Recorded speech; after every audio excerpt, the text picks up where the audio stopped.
Hello guys, नमस्ते everyone, welcome to Nishan blog. आजको दिन चाहिँ म थापाथली नेपाल राष्ट्र ब्याङ्क जाँदैछु, जहाँ चाहिँ अहिले सुन्नमा आएको न्युज अनुसारले चाहिँ नयाँ अलिकति सर्टिङ गरेको नोटहरू चाहिँ प्रोभाइड गरिरहेछ अरे गभर्मेन्टले भनेर।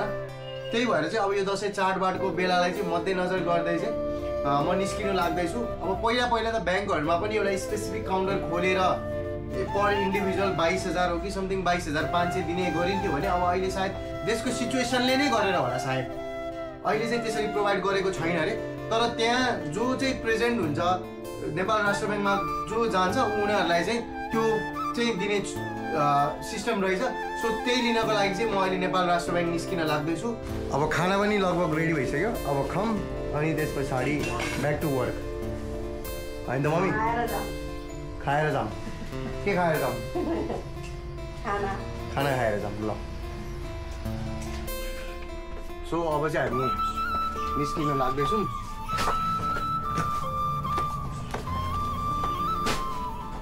सामान आइरहेको रहेछ होइन।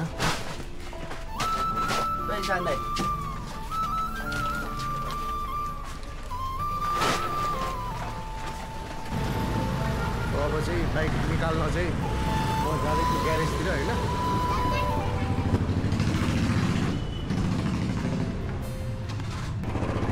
सानो एउटा सामान मुनि रेस्टुरेन्टमा डेलिभरी गरिदिनु छ, मुनि बर्गर हाउस गएर अनि देन त्यसपछि चाहिँ अनि हामी डाइरेक्ट सिधै थापाथली निस्किन्छौँ है त।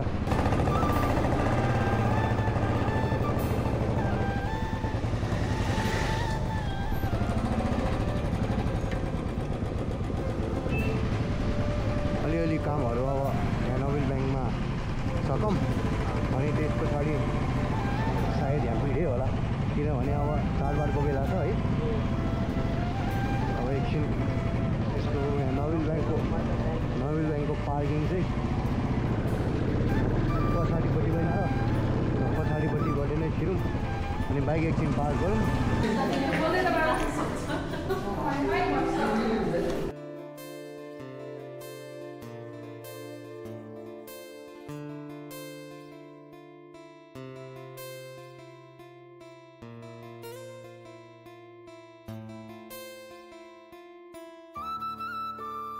हेलो अङ्कल, हजुर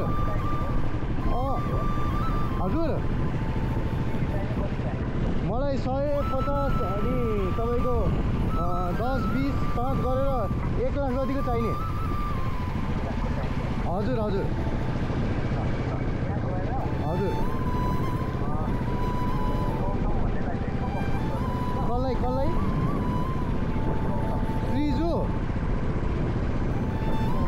त्रिजु गौतम भन्नुभयो होइन? पानी पर्यो,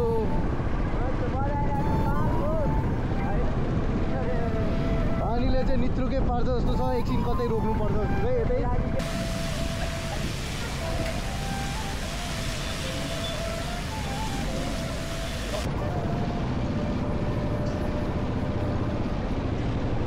लगभग आधी घन्टा भइसक्यो, 1 घन्टै हुनु लाग्यो होला है। पानी रोक्ने त छाट छाटै छैन, त्यही भएर भिज्दै पनि हामी हिँड्यौँ। अब हामी यहाँ नजिकै अलिकति नजिकै हुने भएकोले चाहिँ हामी यतापट्टि एभरेज ब्याङ्कतिर आइपुग्यौँ है।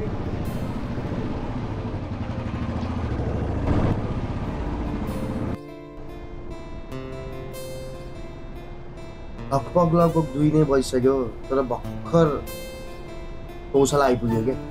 अब बिहान 11:30 बजे हिँडेको मान्छे अब अहिले पानी परेर पुरै सेड्युल नै उतल-पुतल भयो। अब यहाँ भर्खर रातो पुल आइपुग्यो।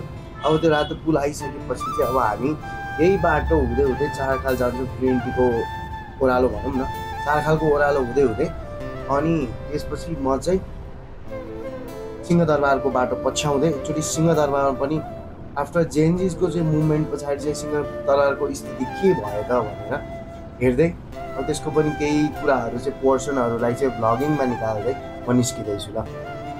अब बाटो एकदम सफा छ, खासै गाडीहरू पनि छैन, मौसम पनि लगभग उज्यालो छ, त्यस्तो घाम पानी केही पनि छैन, बाटोमा गाडीहरू पनि खासै केही छैन। अब चाडबाड पनि नजिकै छ, मान्छेहरू सबैजना गाउँतिर पनि निस्किए होला नि सायद है। त्यही भएर बाइक चलाउन चाहिँ एकदमै आनन्द आइरहेछ। हजुरहरूले मेरो यो लेफ्टमा देख्न सक्नुहुन्छ, यो चाहिँ हाम्रो नयाँ प्रधानमन्त्री यानि कि सुशीला कार्कीको यो नयाँ भवन हो।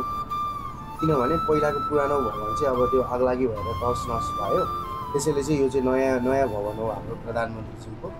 अब त्यसै गरी अब हामी यो सिंहदरबारलाई राम्ररी निहाल्दै अनि त्यहाँभन्दा अगाडि भएका काठमाडौँ जिल्ला अदालत जस्ता थुप्रै ठाउँहरूलाई निहाल्दै BICC हल हुँदै हामी अगाडितर्फ लाग्दैछौँ। तर पहिला सुरु चाहिँ हामी यहाँबाट चाहिँ सिंहदरबारलाई चाहिँ एकचोटि हेर्छौँ कस्तो चाहिँ भएछ। अब खासै भित्र त जान त अब अहिले त अलाउड त होला, तर हामीले बाहिरबाट मात्रै ओभरअल एउटा लुकलाई चाहिँ एउटा क्याप्चर गरेको छौँ। त्यो चाहिँ लगभग अब अहिले त पेन्टिङहरू कलरिङहरू सबै भइसकेको छ, उज्यालै देखिन्छ। तर अलिकति अगाडि पुग्दाखेरि चाहिँ काठमाडौँ जिल्ला अदालत जस्ता अरू केही सरकारी निकायका कार्यालयहरू चाहिँ अहिलेसम्म पनि तोडफोड नै रहेछ भनौँ न। आगो बलेका आगोका रापहरू जस्तै यो तपाईँले मेरो दाहिने देख्न सक्नुहुन्छ, यो चाहिँ तपाईँको साउदीको भिजा सेन्टर हो। यो पनि जेन्जिस मुभमेन्टले निकै नै प्रभावित देखियो क्या, लाइक आगलागी भएर र पुरै तहस नहसै छ। अब यो थापाथली एरिया चाहिँ लगभग हाम्रो यो नेपालको अलमोस्ट जति पनि उत्पादन भएर भित्रिएका कारहरू चाहिँ अटोमोबाइल्सहरूको चाहिँ आउने यो मेन हब चाहिँ यहाँ हो क्या। अलमोस्ट 90% कारको सोरुम चाहिँ यहाँ पुरै नै ड्यामेज छ अस्तिको त्यो चेन्जेस मुभमेन्टबाट चाहिँ। अब हामी नेपाल राष्ट्र ब्याङ्क छिर्दैछौँ।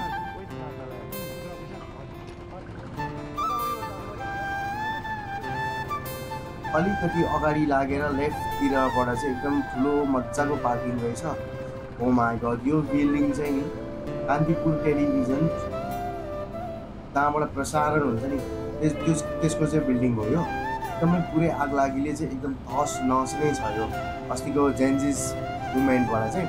अब हामी यहाँ पार्क गर्छौँ र अब हामी थोरै पैसा साट्नको लागि चाहिँ यो चाडबाडको हिसाबले चाहिँ पैसा साट्नको लागि चाहिँ हामी राष्ट्र ब्याङ्कको मुद्रा व्यवस्थापन भवनतिर लाग्छ। मेरो यो थापाथलीमा रहेको नेपाल राष्ट्र ब्याङ्कमा चाहिँ पहिलोचोटि म यहाँ आउँदैछु। किनभने पहिला चाहिँ तपाईँको बालुवाटारमा रहेको राष्ट्र ब्याङ्कबाट नै तपाईँको पुराना सर्टिङ गरेका नोटहरू नयाँ नोटहरू दिने चलन थियो दसैँ चाडबाडको बेलामा भने।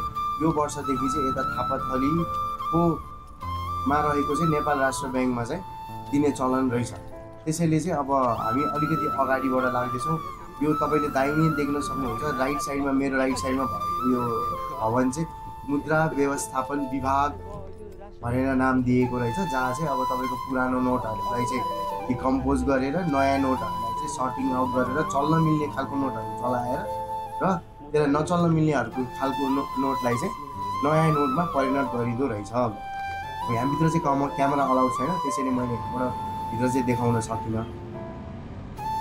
यो अगाडिको बिल्डिङ यति नमजाले ध्वस्त भएको रहेछ कि ओमाइको पुरै टोटल्ली एउटा केही पनि नै सामान चाहिँ प्रपरली निस्किन अरे क्या, एकदमै टोटल्ली ड्यामेज छ।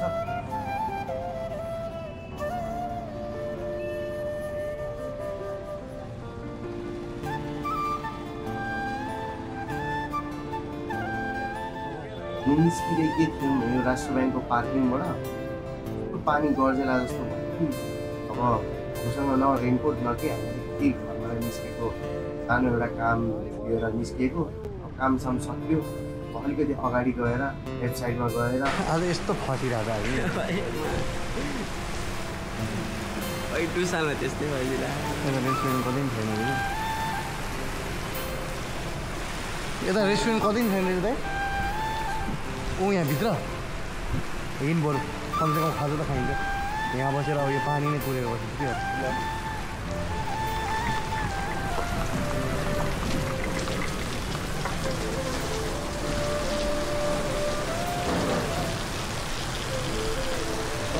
त्यतापट्टि त्यतिकै पुरेर बस्नु भएन। हामी त्यहाँ रहेको एउटा सानो रेस्टुरेन्टमा गएर खाजा लाग्यो। त्यस पछाडि पानी बन्दैछु आफ्नो लाग्यो। खाजा खायौँ मऱ्यौँ अनि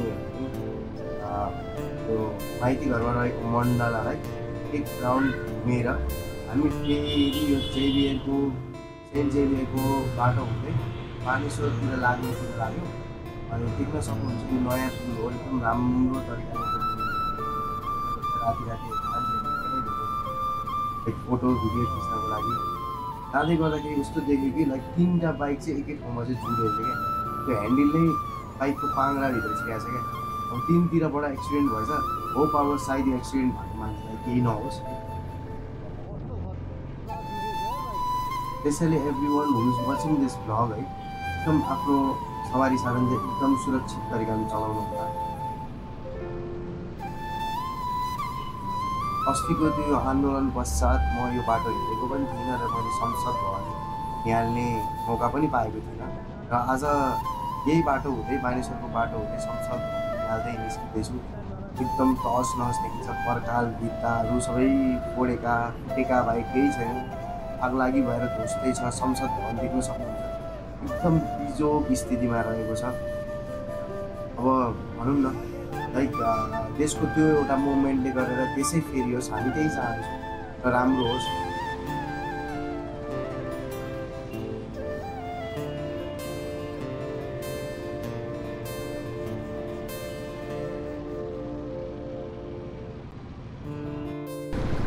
लगभग आज सबै कुराहरू पनि देख्यो ओऱ्यो है सांसद भवनदेखि सिंहदरबारसम्म सबै कुराहरू देख्यो अब चाहिँ हामी घरतिर फर्किँदैछौँ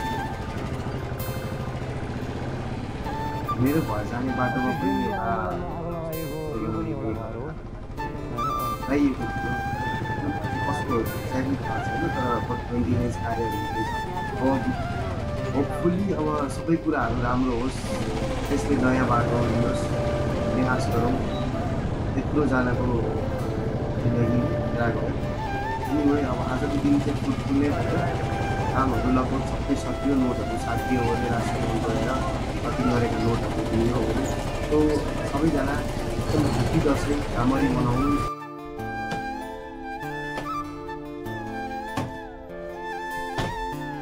ह्याप्पी दसैँ यो भ्लगलाई म यहीँबाट अन्त्य गर्न चाहन्छु धन्यवाद